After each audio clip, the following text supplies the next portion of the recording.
Boa noite, queridos irmãos, graça e a paz. Estamos aqui hoje para mais um dia de estudo da palavra do nosso Senhor. E hoje, no momento de louvor, vai ser um pouquinho diferente.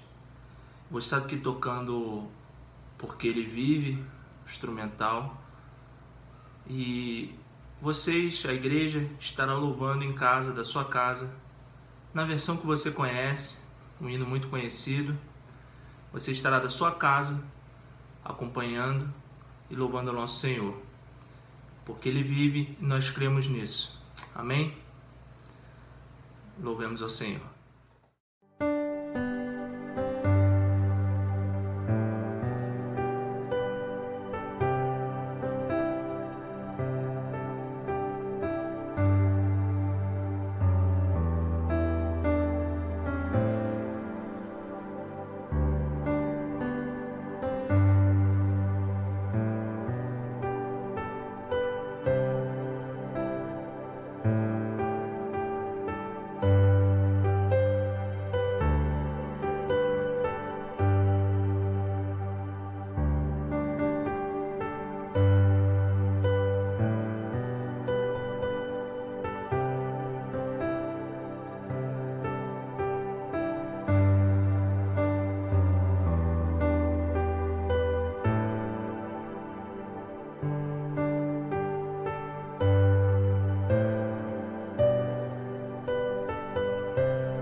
Amém.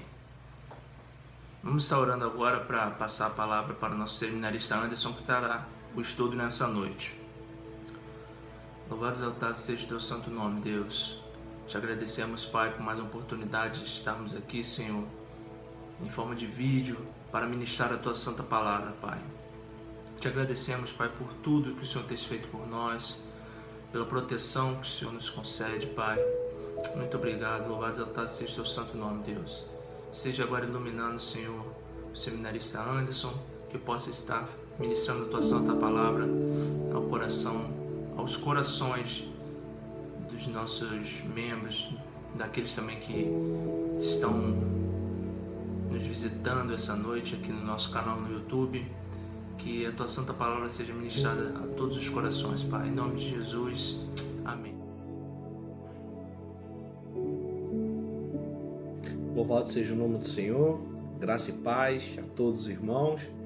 Hoje tenho o privilégio de poder, sim, partilhar com todos a palavra de Deus. Em nome do Pai, do Filho e do Espírito Santo, que todos os que estão aqui hoje conosco possam, assim, usufruir um pouco mais da palavra, aonde nos ensina e direciona o caminho da salvação em Cristo Jesus. Sou o seminarista Anderson. Hoje tenho o privilégio de estar incumbido de direcionar este estudo, né? Nós iremos assim abordar alguns assuntos de interesse de todos, e esses assuntos que sejam abordados aqui nesta noite seja para a honra e glória do nosso Deus, na pessoa de Jesus Cristo, o nosso Senhor.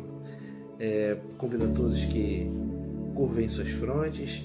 Vamos orar para que sim Deus possa direcionar este estudo, que possa sim se fazer presente, edificando a vida de cada um de nós, os seus servos, nos iluminando para que possamos assim entender aquilo que é o propósito de Deus para as nossas vidas, sempre tendo cuidado de estarmos dentro do centro de sua vontade.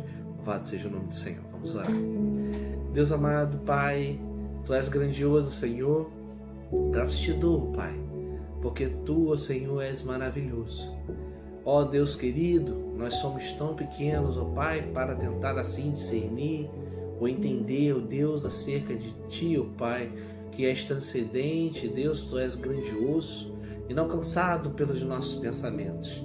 Mas assim, ó Senhor, Tu aprove, ó Pai, e revelaste a nós, Senhor, os Teus pequeninos, a Tua soberana vontade, nos enviando, Deus, o nosso Salvador Jesus Cristo, para que possamos assim entender a Sua verdadeira vontade, ó Deus querido, o Seu grandioso amor, ó Deus, pelo benefício da salvação em Cristo Jesus. Obrigado, Deus, por mais essa noite. Obrigado pela vida de cada um dos meus irmãos que prestam seus ouvidos para assim aprender um pouco mais, ó Senhor, da Tua santa palavra. São crentes valorosos, ó Pai, que estão sedentos de escutar e de aprender mais de Ti. Que privilégio nós temos, ó Senhor, de estarmos, ó Deus, agora neste momento, Senhor, com o nosso pensamento ligado em Ti, Te rendendo glória, honra e louvor. Com perdão dos nossos pecados, nós te agradecemos por esse momento. Amém, Jesus. Bem, falar de Deus para os que creem, muitos podem dizer, ele tem tantos assuntos para poder dizer, para poder falar, mas infinitamente falar de um Deus que dentro da sua natureza, ele é eterno, ele tem atributos e tem dentro daquilo que o forma, dentro da sua natureza, se é assim que podemos falar, é um Deus que cada vez que nós procuramos entendê-lo pela sua grandiosidade, a sua capacidade transcendente, nós não podemos mensurar. Talvez nós tenhamos uns déjà vus de entendimento, de compreensão, mas a grande verdade é nos colocarmos diante dele na condição de servos, na condição de criatura, na condição de humildes, para poder aprender a entender e amar ao Deus que amou a todos, que amou o mundo de tal maneira que deu seu Filho unigênito, para que todo aquele que nele crê não pereça, mas tenha vida eterna. É desse Deus que nós iremos discorrer esta noite. É desse Deus onde vamos falar sobre a natureza espiritual de Deus. Deus é espírito. Deus, ele é dentro da nossa realidade metafísica, ele está em um plano superior, em um plano espiritual, em um plano que muitas das vezes Jesus, quando ia falar de Deus dentro dos evangelhos, dentro do relato dos evangelhos, ele muitas das vezes fala, tu não entendes o que digo, porque tu sois de baixo e eu sou de cima. Então, se Jesus é de cima, Jesus, como espírito, como Deus que habitava ao céu, se fez carne para que vivesse em nosso meio. Assim, com o plano de salvação magistral desse Deus grandioso, que mostra ao mundo o beneplácito do seu amor incondicional, enviando assim o seu Filho unigênito, para que a sua criatura tivesse a possibilidade de ter a vida eterna no seu Filho, Cristo. É desse Deus que nós vamos tentar compreender, porque é um Deus que muitas das vezes nós nos questionamos por tanto poder, até mesmo a sua existência. Mas aqui, dentro da natureza espiritual de Deus, assim, vamos ler Isaías 66, verso 1, vai dizer: assim diz o Senhor, o céu é o meu trono, a terra estrado dos meus pés. Que casa me edificareis, vós, e qual lugar do meu repouso? Vocês imaginem, um Deus que é criador de tudo, de todas as coisas, e aqui ele questiona, será que algum homem tem a capacidade de fazer assim uma morada para ele? A sua morada está no coração de cada um. de cada um que com fé em Cristo Jesus abre os nossos corações e crê. E tudo é possível para o que crê, até mesmo compreender este grande mistério que cerca as nossas vidas, né? Que traz dentro das mentes mais criativas ou menos criativas, não importa, mas o questionamento, e muitos se debruçam dentro da teologia, muitos se debruçam dentro das ciências teológicas para ter a dimensão da compreensão desse Deus maravilhoso. E quanto mais nós estudamos e aprendemos sobre ele, mais desperta o interesse pela sua infinita existência, pela sua existencialidade infinita. Porque nós, se formos analisar Deus da nossa ótica finita, nós não podemos mensurar a sua própria existência. Nós iremos ter um olhar dentro daquilo que nós enxergamos com a nossa cultura, com o nosso olhar humano, né? Daquilo que nós enxergamos Deus, como nós enxergamos o mundo, né? O mundo material, o mundo que ele é existencial, que nós tocamos. Mas Deus, ele é espírito.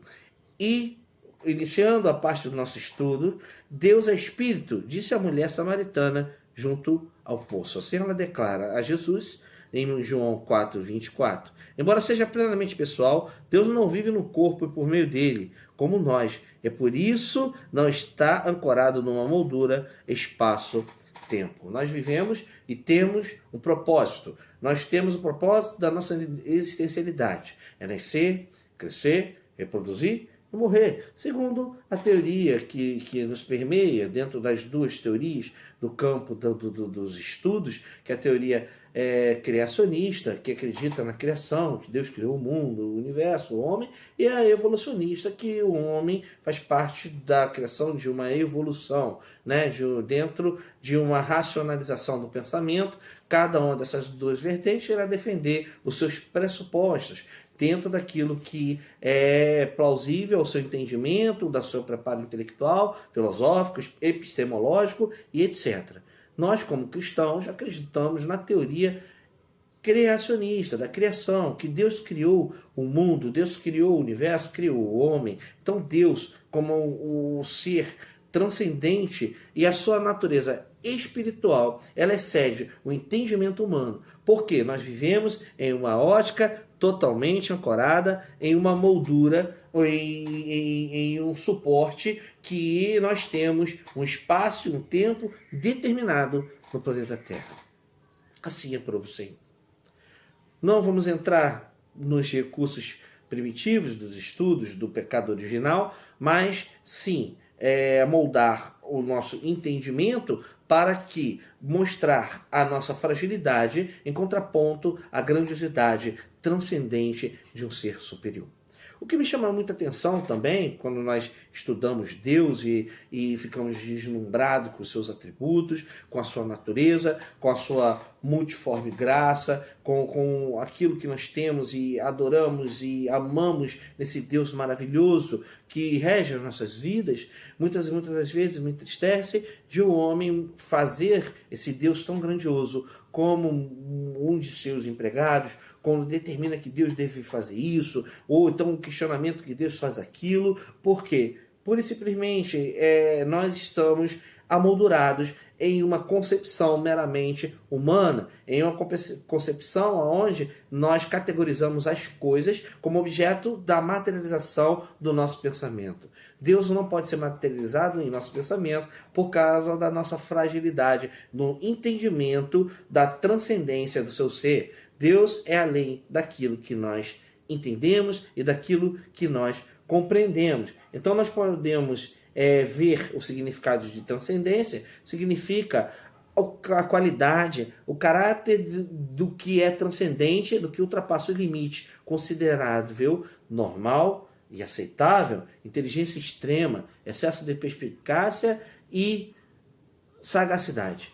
Grande importância, relevância e magnitude. Maravilhoso, né? Nós vamos ver aqui que Kant vai afirmar a transcendência da coisa em si com relação ao conhecimento humano. Então, Deus, ele está em um conhecimento excelente, em um conhecimento que a raça humana, por mais tecnologia, por mais entendimento, por mais conhecimento, por mais desenvolvido esteja os rolos dos pensamentos intelectuais, nós não podemos assim mensurar a existencialidade deste ser. Nós não podemos mensurar, não podemos categorizar, não podemos racionalizar, se é que assim nós podemos considerar sistematicamente o entendimento de Deus. Então, mas mesmo assim o homem, com a sua criatividade extrema dentro de estudos acurados, sob, claro que a sua ótica, nós temos até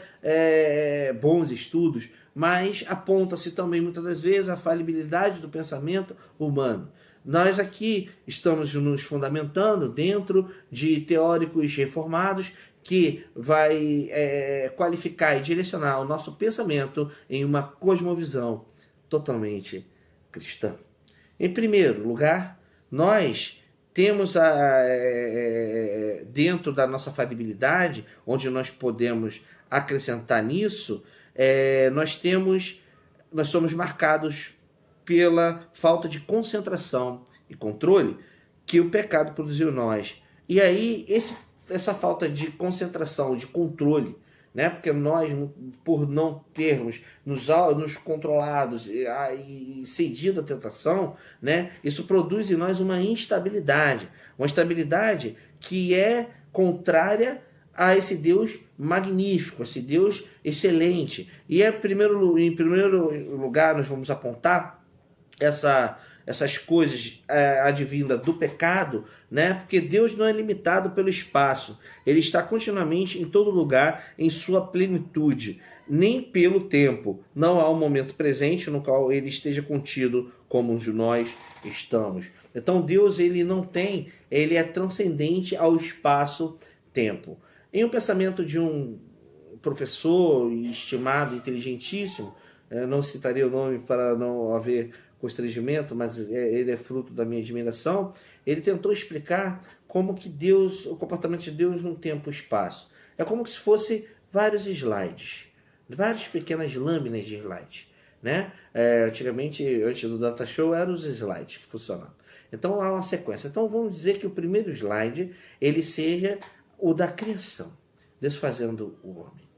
O slide do meio, entre um filme, né, vamos colocar 100, 150 slides, é na vinda de Cristo. E o outro slide seja o dia de hoje. Para Deus, tanto faz. Ele está hoje, como está também no início. Como ele está no meio, como ele está também no fim. A transcendência, ele anda atemporalmente entre a linha daquilo que nós temos como uma ordem cronológica do espaço-tempo. Deus, ele não tem, como nós, a nossa limitação é moldurada em uma situação. Desta situação que nós estamos dentro de uma realidade totalmente material. E nessa materialidade que nós temos, Deus ele não tem o compromisso de esperar o tempo. Ele transcende, ele anda, percorre por esses espaços, seja no início, seja no meio, ou seja no final. Ou hoje, esse slide, Deus saiu daqui da Idade Média e ele aponta-se à transformação da consumação dos tempos, que a escatologia vai apontar para a volta, a vinda de Cristo, o retorno de Cristo, né, onde serão tudo reestruturado. Ou Deus ele pode voltar no dia em que Noé, né? Deus, essa questão temporal, isso passa pelo aspecto da nossa fragilidade, do qual nós estamos inseridos em um mundo totalmente material. E nessa espiritualidade, dessa transcendência da sua natural existência espiritual de Deus, ele não tem, assim, em primeiro lugar, ele não é limitado pelo espaço. Esse espaço que nós devemos esperar, o tempo, ele é o mesmo ontem, hoje e eternamente. Esse versículo, essa passagem, agora, existe um sentido mais profundo para isso. Deus é atemporal. Então, a sua existência, ela não é de acordo com a nossa pequenez temporal. Em segundo lugar, Deus ele é imutável. Ele não muda. Isso significa que ele é totalmente consistente. Por ser necessariamente perfeito, ele não pode mudar. Seja para melhor ou para pior. E por não ser limitado pelo tempo, ele não está sujeito a mudança como as criaturas, segundo Pedro 3,8. Longe de estar afastado e imóvel, ele está sempre ativo em seu mundo, constantemente fazendo novas coisas surgirem. Você imagina? Deus não está estático, parado.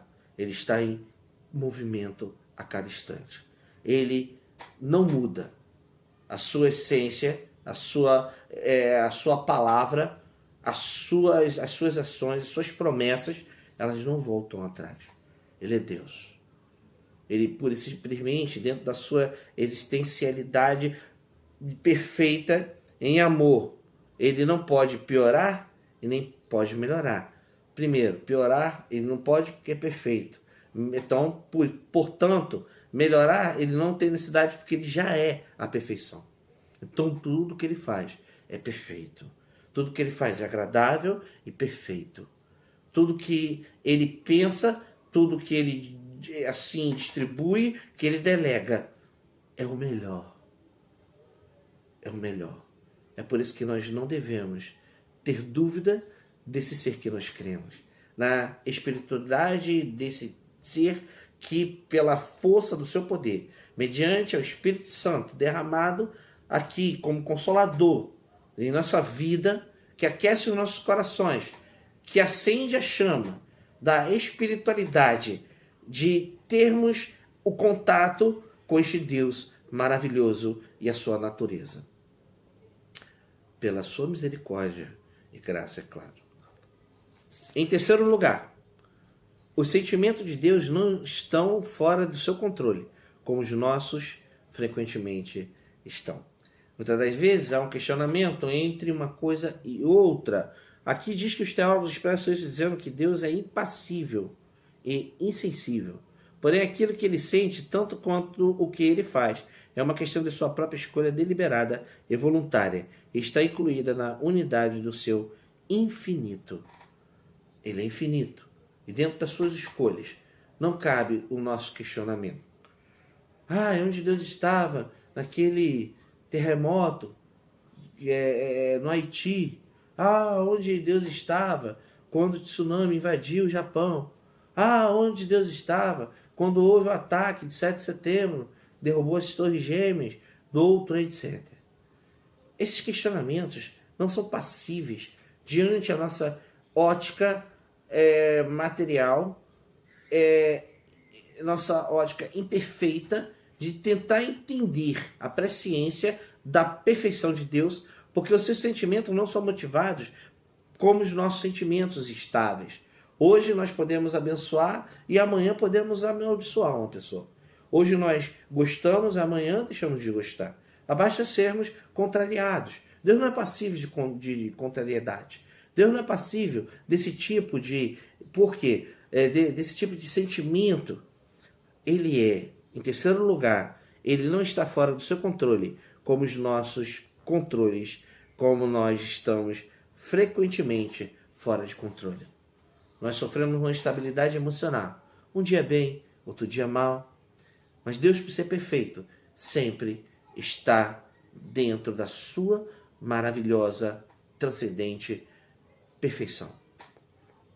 Tudo é agradável e aceitável para Ele. Então, ele não pode ter esse tipo de sentimento que nós temos. Nós categorizamos Deus segundo aquilo que nós pensamos e não aquilo que nós não conhecemos de fato. O que nos falta é aprender mais e mais de Deus. É aprender como Ele é, em sua essência. Jesus, ao vir aqui e se tornar carne como nós, Ele veio falar para a gente qual era a vontade do Pai. Determinando um Pai cheio de amor, um Pai que ele tem compromisso com seus filhos. É um Pai onde que é irredutível para o pecado, porque nele não há pecado, nele não há mal. É um Deus que abençoa os que não se assentam na roda dos escarnecedores, porque é um Deus justo. Não se detém na roda dos pecadores. É um Deus onde que exige de nós a santidade porque Ele é santo. Nós devemos buscar a perfeição porque Ele é perfeito, mesmo que imperfeito nós somos. Mas Ele, mesmo assim, sabendo da nossa imperfeição, por Ele ser, seu sentimento não mudar, Ele sempre está de braços abertos, sempre a nos perdoar, porque Ele não muda, porque Ele é imutável. Ele não tem os seus sentimentos relativos ao sentimento humano. Essa questão de, contudo, são abundantes passagens que expressam a realidade das emoções de Deus. Alegria, tristeza, ira, deleite, amor, ódio, sendo um grande equívoco esquecer que Deus sente, embora em forma de necessidade que transcende a experiência emocional de um ser infinito. Que coisa linda. Aqui o autor diz que a alegria, a tristeza, a ira, o deleite, o amor, o ódio, mas é um amor transcendente, é um amor inimaginável de Deus, o Criador, de um Deus que diz em Gênesis que ao cair da tarde descia para falar com a sua criatura, que fez o que tinha de melhor para a gente, e nós traímos a sua confiança. E mesmo assim, Ele nos perdoou em Cristo Jesus e nos fez digno de entrar de novo em sua presença. Louvado seja o nome do Senhor. É desse Deus que estamos estudando. De um Deus aonde, que no quarto ponto vai dizer que todos os pensamentos e ações de Deus envolvem todo o seu ser, em uma unidade só, em perfeição, em harmonia. Essa sua integração é às vezes chamada de simplicidade. Ele se coloca em completo contraste com a complexidade e falta de integração de nossa própria existência pessoal, na qual, como resultado do pecado, raramente ou talvez nunca somos capazes de concentrar a totalidade do nosso ser e todos os nossos poderes sobre qualquer coisa. Dentro daquilo que eu já tinha falado com vocês, da ótica do nosso pecado. Nós não podemos categorizar as ações de Deus porque uma coisa complementa a outra. Ele não mente porque nele não há mentira. Ele não peca porque nele não há pecado. Ele é santo, ele é puro. A palavra dele não pode passar. Você entende? Ele não pode ser tentado porque ele não tenta. E assim, uma coisa vai chamando e a gente vai entendendo e montando dentro da nossa mente a característica de Deus, mesmo que seja primitivo o entendimento, mas que Ele, pela sua misericórdia, nos abençoa e nos dá a capacidade de procurar entender, mesmo que da nossa ótica, dentro da nossa pequenez, mas que o nosso coração fique tranquilo em aprender a conhecer e conhecer mais de Deus. E por fim, no quinto, o Deus que é Espírito deve ser adorado em espírito e verdade, como Jesus ensinou em João 4:24. Em espírito quer dizer com o coração renovado pelo Espírito Santo. Nem rituais, nem movimento de corpos ou formalidades devocionais constituem adoração. Sem o envolvimento do coração, o qual somente o Espírito Santo pode induzir em verdade. Significa com base a revelação da realidade de Deus que culmina na palavra encarnada, Jesus Cristo. Antes de mais nada, essa é a revelação que somos como pecadores perdidos do que Deus é para com nós, o Criador Redentor, mediante o ministério mediado por Jesus. Se Deus é Espírito, como nós falamos no início das palavras da mulher samaritana, nós devemos adorar em espírito e em verdade. Ele é Espírito e existe. Existe. Os filósofos tentavam imaginar a figura metafísica. Até mesmo eles racionalizaram o espírito chamando de alma. Na psicologia, a alma a psicologia é o estudo da alma. A alma é isso que nós chamamos de espírito, né? Espírito, alma, corpo. Espírito que vos falo é o Espírito de Deus. É o Espírito onde Jesus enviou o seu Consolador para que nós não ficássemos órfãos da sua presença. Sua presença também, sua presença espiritual, porque Deus é Espírito. Nós devemos entender e compreender esse mistério, o mistério da Trindade. Deus Pai, Deus Filho e Deus Espírito Santo. O Pai, o Filho e o Espírito Santo. Esses são formados por Espírito. Esse Espírito que habita em nós. Esse Espírito Consolador que nos livra do pecado e do juízo, que nos mostra, que nos exorta, que nos orienta acerca da vontade de Deus Pai, o nosso Criador. Nenhum lugar sobre a terra é atualmente determinado como único centro para adoração. A habitação simbólica de Deus na Jerusalém terrena foi substituída como no velho templo. João 4:23, por sua morada na Jerusalém celestial, de onde Jesus agora ministra. Hebreus 12:22-24. No Espírito, perto está o Senhor, de todos que invocam em verdade. Onde quer que estejam, essa disponibilidade universal de Deus é parte das boas novas do Evangelho. Ela é um delicioso benefício e não deve ser considerada como algo de pouca importância. Nós um dia estaremos em espírito, viveremos com Cristo. Hoje nós devemos viver em nossa condição, em nossa moldura material, em espírito e em verdade, crendo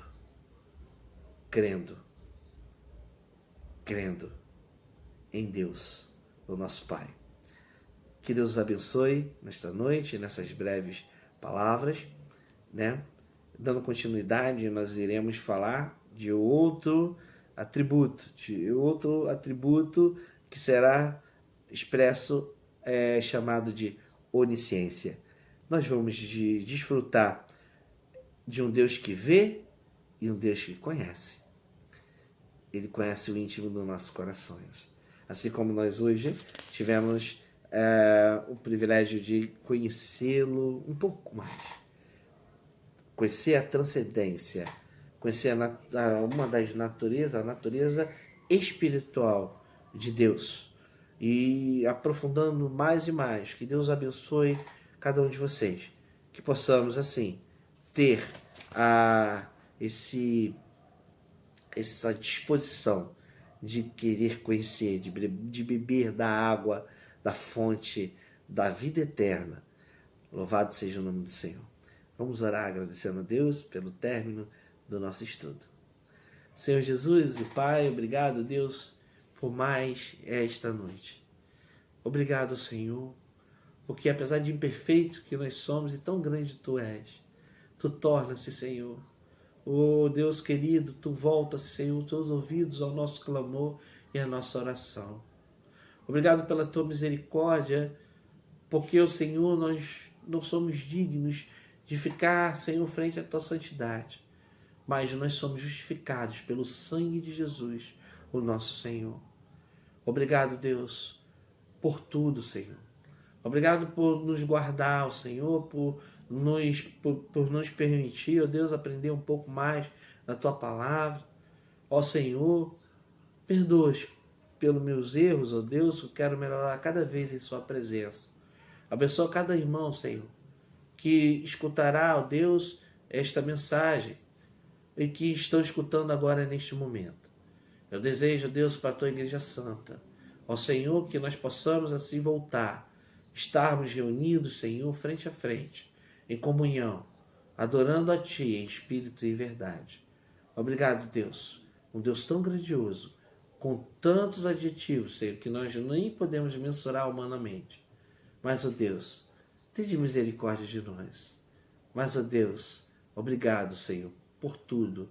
Perdoa os nossos pecados, ó Pai.